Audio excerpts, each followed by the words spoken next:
famille. On ne va pas mourir à cause de la famille. Life is not easy. Ne soyez pas paresseux.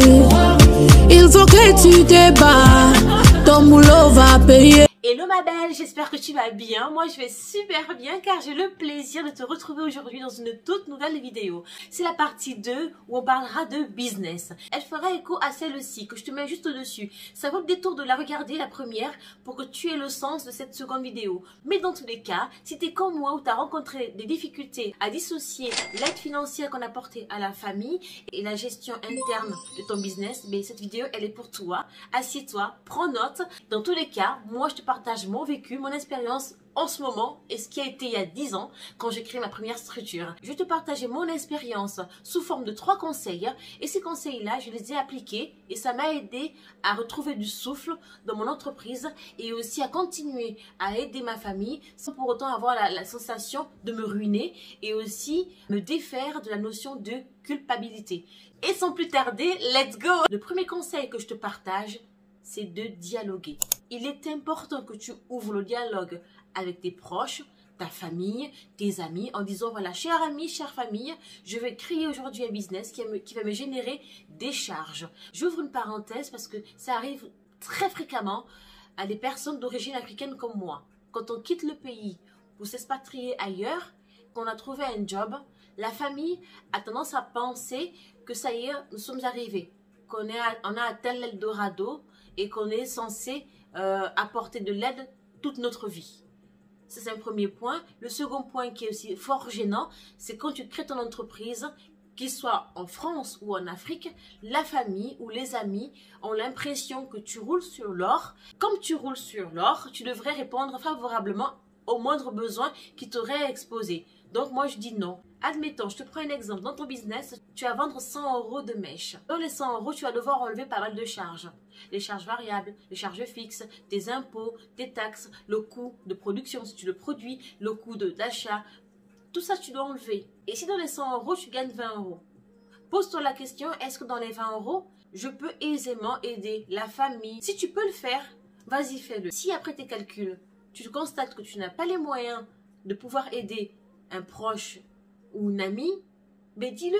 Ce mois-ci, je ne peux pas. Et les mois à venir, peut-être que je ne pourrai pas. Parce que j'ai un objectif à atteindre. Et là, je suis à flux tendu. Il faut se défaire d'une pseudo-honte ou une gêne ou un sentiment de culpabilité. Te dire que tu te sens redevable d'aider un tel ou un tel. Tu ne peux aider que quand tu as, en fait. Il faut être clair. On ne te reprochera jamais d'avoir dit les choses. Sois clair avec les gens que tu considères. Sois clair avec les gens qui t'entourent. Une fois que c'est dit, c'est bon, c'est acté. Suis ton chemin. Tu vois, donc explique à la famille que c'est une entreprise n'est pas de tout repos. Vendre 100 €, c'est pas gagner 100 €. Dans les 100 €, il peut arriver que tu ne gagnes que 10 €, 20 € dans ta poche. Naturellement, mes conseils, tu vas l'adapter à ton environnement. Si ton pays taxe moins, tant mieux pour toi. Mais moi, je te prends exemple de là où je suis. En France, on a une charge financière qui est importante. On a une lourdeur administrative qui est importante. Donc, je te partage que cela, tu vois. Mais la clé, c'est vraiment le dialogue. N'hésite pas à expliquer les choses aux gens. Nous ne sommes pas tous informés, tu sais, sur qu'est-ce qu'une entreprise, comment elle fonctionne, quels sont les différents axes. Donc vraiment, avant de porter de l'aide à la famille, réfléchis si tu peux financièrement le faire. Moi, si j'ai un conseil encore à ajouter dans le premier, ne vis pas au-dessus de tes moyens. Et de dire non, ne pas dire que tu n'aimes pas. J'ai vécu ça. Quand j'ai créé mon business en France, ou quand j'étais salariée en France, des doléances, même pas t'imagines. Donc j'ai donné, sans demander en retour, sans expliquer en retour, tu vois. Mais ça me ruinait quelque part parce que j'avais des enfants et des charges en France. J'avais du mal à épargner, je ne comprenais pas. Je me disais, mais c'est pas possible. Je travaille rudement, mais j'arrive pas à en jouir de mon travail. J'arrive pas à m'octroyer des vrais plaisirs. Parce que j'avais un sentiment comme une dette à vie. Je me sentais redevable auprès de ceux que j'avais laissés. Comme si j'étais un peu coupable de me dire, moi j'ai l'opportunité d'aller ailleurs, de travailler, ne pas donner. Je me sentais mal, comme si j'étais mauvaise, que j'étais celle qui n'aidait pas la famille, tu vois. J'ai beaucoup écouté ce que disait Léon Di, jusqu'au moment où je me suis retrouvée dans une situation, même pas t'imagines, d'une telle précarité en travaillant, la difficulté financière. Comment c'était possible? Ben, j'ai fait une checklist de ce qui n'allait pas. J'ai coché ce que je gagnais et ce que je dépensais. je me suis vite rendu compte qu'il y avait un déséquilibre énorme. Que de donner sans recevoir en retour, mais ça a impacté significativement sur ma vie en fait. Tu vois, donc je me suis défait de ça. C'était dur, hein. Ce que je te demande de faire, c'est pas facile. Parce que notre famille, on l'aime. Parce qu'on a un sentiment, c'est comme ça, hein, on est africain, c'est en nous en fait, ce sentiment d'aider, c'est en nous. Je sais pas comment te dire, c'est plus fort, c'est compliqué à expliquer. Moi, je me rappelle, j'avais des nuits blanches, je pleurais, je me disais, mon Dieu, si je dis non à un tel, qu'est-ce qu'elle pensera de moi? Si je dis non à un tel, on me dira, oui, j'aide que celui-là et pas celle-là. C'était compliqué, un brouhaha total dans ma tête, jusqu'au jour où j'ai dit stop. Je ne suis pas responsable des problèmes des autres. Ça m'a demandé beaucoup de travail. J'ai médité, j'ai travaillé sur ma confiance en moi. J'ai appris à dire non, mais un non juste, un non expliqué. Tu vois, j'ai aussi essayé du mieux que je peux à rendre autonome certaines d'entre elles qui voulaient être autonomes. Bon, je te prends un exemple. Dis-moi ce que tu veux faire. Je veux voir si je peux t'accompagner à réaliser ce que tu veux faire. Et donner sans arrêt ne te rend pas service. Oui, à l'instant T, tu me considères de mauvaise, d'égoïste. Mais tu me remercieras plus tard quand tu verras que mon accompagnement vaut plus qu'une aide financière. Quand tu comprendras que mes astuces, mes tutos que je te partage te rendra plus meilleur que de te donner 100 €. Défais-toi de la pression familiale en expliquant la situation pour t'aider, toi, à t'épanouir. Rien n'est plus beau que de voir un proche heureux. Donc vraiment, le premier conseil, le dialogue. Le second conseil pour ton business, tiens un tableau de bord. C'est important. Je te garantis. Au tableau de bord, tu auras 2 axes importants, selon moi. Il va falloir que tu veilles à ton seuil de rentabilité. Que tu évalues tes réelles dépenses. Ça passe par les charges fixes, les charges variables, ton imposition. Tout ça, en fait, il va falloir que tu l'évalues. Là va en découler le deuxième axe, qui est ton objectif. Il est important que ton objectif soit équivalent à tes charges. Ce que j'ai souvent remarqué, en fait, c'est que beaucoup de personnes appliquaient des prix en fonction de voisins. Ça veut dire que ton voisin, moi je suis coiffeuse par exemple, la coiffeuse d'en face, elle va faire sa pose de tissage à 20 €. Je vais vouloir être compétitive, je vais vouloir extraire de sa clientèle, je vais le mettre à 15 €. Donc, je vais casser mon prix sans prendre en considération la réalité qui sont mes charges. S'il y a une première erreur qui est fatale, c'est celle-là. Établir des prix en fonction de la concurrence. Surtout pas. Ça, c'est une mauvaise idée. Tu établis ton prix en fonction de tes charges. Celle qui est en face, si elle fait sa pose de tissage à 20 €, j'espère pour elle que c'est équivalent à ses charges. Toi, si tu as des charges qui ne te permettent pas d'avoir un prix à 15 €, ne le fais pas. Pour couvrir tes charges et puis essayer d'en vivre de ton métier, fais le juste prix. Le juste prix, c'est un prix qui va te permettre de manger chez toi. C'est ça le juste prix. Tu vois là, par exemple, moi, en ce moment, c'est compliqué. Par rapport à la situation de Covid, je sais que j'ai des charges qui équivalent à temps. Mais par contre, j'ai des mois et des jours qui sont des variables. Les jours où je ferai un chiffre d'affaires plus important que l'autre. Ce qu'il faut faire, c'est d'essayer de trouver toujours un équilibre. Et le point fort aussi pour une entreprise, c'est d'avoir la capacité à s'adapter aux situations. Là, avec la situation de Covid, habituellement, j'ai une ouverture qui est à 9h30. Mais là, tu vois, c'est entre 7h, 7h30, selon les besoins de la clientèle, pour essayer de pallier à ce manquement. Parce que le couvre-feu de 18h, ça nous cause beaucoup de tort à nos commerçants. Je propose des horaires beaucoup plus flexibles. Je m'adapte à la clientèle. Et le fait que je m'adapte va m'aider à compenser, tu vois, ce manque à gagner de 18h30. Pour moi, il n'y a rien de fataliste. Tant que tu es en bonne santé, il n'y a pas de fatalité. Je te dis, dans chaque situation compliquée, il y a forcément une issue de secours. Mais je vais essayer de créer des opportunités dans mon quotidien pour avoir cette issue de secours. Et je veux être parmi les vivants. Je travaille tous les jours pour me le dire. Ça n'enlève pas la difficulté du quotidien. Je ne dis pas que c'est toujours tout rose, hein. Je dis qu'il est important d'avoir une pensée positive tout le temps. Pour que toi, en tant que chef d'entreprise, tu puisses avoir les reins solides. Tu puisses toujours garder ta passion, que tu puisses toujours avoir envie d'aller travailler, de te dire que ça me génère du bonheur et te dire, tu vois là c'est difficile, mais dans 5 ans, je préfère être dans le camp de ceux qui pourront en rigoler. Tu vois, moi ce que je te partage c'est ça. Au quotidien j'essaie de m'accrocher, de me dire l'année là c'est compliqué, c'est difficile. Ce mois-ci tu feras effort sur ton petit plaisir. Ce mois-ci tu vas devoir serrer la ceinture parce qu'il y a les charges plus importantes. Les études de ta fille et les frais externes de ton fils. Tu es obligé d'être parmi les survivants. Et ça passe par les actions que tu dois mener au quotidien. Toi qui es un chef d'entreprise, qui est indépendant, on ne doit pas avoir un plan B. On n'a qu'un plan A. Quand tu as que le plan A, t'as une niaque, même pas t'imagines. Ta notion de survie, elle est quintuplée. T'as pas droit à l'erreur. Parce que quand tu ne réussiras pas, tu ne pourras pas aller demander à ta tante ou à ton oncle ou à ta copine de l'aide. Ils ne seront pas là. Je te garantis qu'ils ne seront pas là.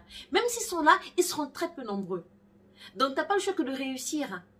D'autant plus que si tu as décidé de créer cette entreprise, c'est que tu y crois. Que tu as envie d'être heureuse dans ce que tu veux faire.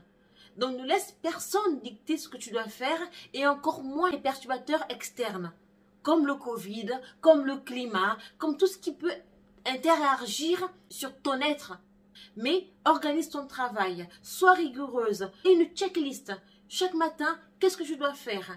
Quand tu dors en pensant à ce que tu vas faire demain, tu te réveilles avec un objectif. J'ai la faiblesse d'esprit de penser qu'un être humain est fait de challenge. Ça peut être pour tout finalement, pour une conquête amoureuse, pour un nouveau job, pour un nouveau sport, pour maigrir, pour avoir des meilleurs cheveux, pour avoir un meilleur teint. On est fait de challenge finalement. Et quand ces challenges-là s'éteignent, ça devient dur, hein? On rentre dans une phase qui n'est pas bonne, hein? Donc il faut vraiment essayer de s'extraire de ça. Réveille-toi avec un objectif. Soit d'aimer davantage tes enfants, soit de dire davantage je t'aime à ton entourage, soit de cuisiner de meilleures recettes. Mais réveille-toi avec un but. Ça met de l'accent sur ta journée. Tu sais, j'ai pas honte de te dire, hein, mon premier salon de coiffure que j'ai créé, je l'ai ouvert avec les yeux de passionné et non de vrai gestionnaire d'entreprise. Et j'ai échoué. J'ai échoué parce que je n'ai pas réussi à atteindre mon objectif. Par contre, j'ai grandi. Parce que ça m'a formée. C'était la meilleure école. Il n'y a rien de mieux que le terrain. J'ai appris à gommer les imperfections. J'ai appris maintenant à comprendre comment gérer une entreprise. J'ai appris ce que c'est un réel chiffre d'affaires. À quel moment je peux considérer que j'ai gagné de l'argent et à quel moment je considère que j'ai perdu de l'argent. Et quand je perds de l'argent, quelles sont les causes? Chercher la cause et essayer de faire mieux. Tu vois? Est-ce que c'est mon prix d'achat qui est mauvais? Est-ce que j'achète pas au bon prix? Est-ce que mon marketing est bon? Est-ce que je communique assez? Mon emplacement est-il visible? Est-ce qu'on sait que j'existe? Quels sont les outils que je peux utiliser pour me faire connaître? Maintenant, nous sommes gâtés les filles. Hein? Voilà, pour les hommes, on a les réseaux sociaux aujourd'hui. On n'a plus trop d'excuses quelque part. Hein, parce qu'on peut surfer sur ça. C'est des plateformes gratuites pour communiquer sur notre business. Tu vois, donc c'est ça aussi un chef d'entreprise. C'est de se dire, là, j'ai pas réussi. J'ai échoué sur cette mission-là. Mais comment je peux faire pour améliorer? Comment je peux faire pour réussir à atteindre mon objectif? Est-ce qu'il faille que je recommence à zéro? Mais ok, si c'est ça la solution, mais je recommence à zéro. En évitant de reproduire les mêmes erreurs. Ça va de soi. Tu vois? Donc vraiment, toutes ces choses-là vont t'aider à être non seulement une bonne personne, parce que tu fais les choses qui te plaisent, mais aussi à t'épanouir dans ton business. Parce que créer un business, c'est bien, mais s'épanouir, c'est encore mieux, n'est-ce pas? Je sais pas ce que tu en penses. Moi, je pense que c'est quand même bien de se lever le matin, de se dire « Ah, je suis trop contente ». Ensuite, la dernière expérience que je te partage, c'est ton choix. Il est important que tu choisisses le bon partenaire financier. N'hésite pas à prendre rendez-vous avec ta banque pour évaluer ton prêt bancaire. Essaie de négocier tous les frais externes. Ça peut être passé par le TPE, tu vois, passer par les frais bancaires. Que tu prennes le temps de réévaluer toutes ces charges financières. Et c'est des économies à ne pas négliger en fin d'année. Tu vois, ton fournisseur, est-ce que tu achètes au bon prix? Est-ce que tu revends au bon prix? Il faut négocier ça. Ton comptable, ton expert comptable. Est-ce que c'est un meilleur conseiller pour toi? Est-ce qu'il t'aide à anticiper les situations? Parce que ton bilan et la lecture de ton entreprise, quand tu n'as pas un bon bilan, tu ne peux pas prétendre de prêt. Avec un bon bilan, tu peux frapper à la porte de la banque. Si tu as un projet de réagencier ton business, tu peux prétendre à une extension de prêt. Mais si ton bilan est négatif, tu n'y arriveras pas. Ton choix salarial, est-ce que les salariés sont avec toi? Est-ce que tu leur as clairement expliqué ton projet? les inclure dans ton histoire. C'est ensemble que vous allez créer une belle structure. Si tu es seul, contente-toi d'avoir des bons partenaires externes, la banque, le comptable, ton fournisseur. Et le choix est important. Ton choix va déterminer l'avenir de ton entreprise. C'est comme un couple. Hein? Choisir le bon partenaire, c'est important. Ça permet à faire longue vie. Tu vois, donc c'était le conseil que je voulais te partager. Voilà ma belle, j'espère que ces conseils vont t'aider, en tout cas à avoir une lecture différente de ta structure d'entreprise et aussi avoir plus de recul avec ta famille. N'hésite pas à t'abonner, à liker. Si tu as une amie, un proche qui crée son entreprise ou qui a créé son entreprise, qui a rencontré les difficultés que nous avons rencontrées toi et moi, mais partage la vidéo, que ça nous inspire à tous et ensemble on est plus forts. Tout ce que je te partage aujourd'hui, c'est du vécu. Je suis en plein dedans, ça fait 15 ans que je suis dans l'entrepreneuriat et aujourd'hui 3 ans et demi que j'ai la nouvelle structure. J'essaie de gommer au quotidien toutes les choses que j'ai mal gérées, mal faites sur l'ancienne entreprise que j'avais pour essayer d'avoir un équilibre familial serein et tout au moins d'être épanoui dans mon business. Un dernier message à tous les chefs d'entreprise, restons tous positifs et soyons prêts pour le rebond. Il faut se dire, dans chaque situation de crise, telle qu'elle soit, il y a toujours la lumière au bout du tunnel. Soyons juste beaucoup plus coriaces, puis laissons l'avenir faire son chemin. Gardons le moral. Prenez bien soin de vous. En attendant, je mets mon masque parce que ma cliente arrive dans peu de temps et ma journée n'est pas encore terminée. Voilà. Bisous tout plein et à bientôt. Bye. Je dois prendre soin de moi. Je dois aussi prendre soin de moi. Laissez-moi prendre soin de moi. Ma famille est là mais je suis aussi là. Maintenant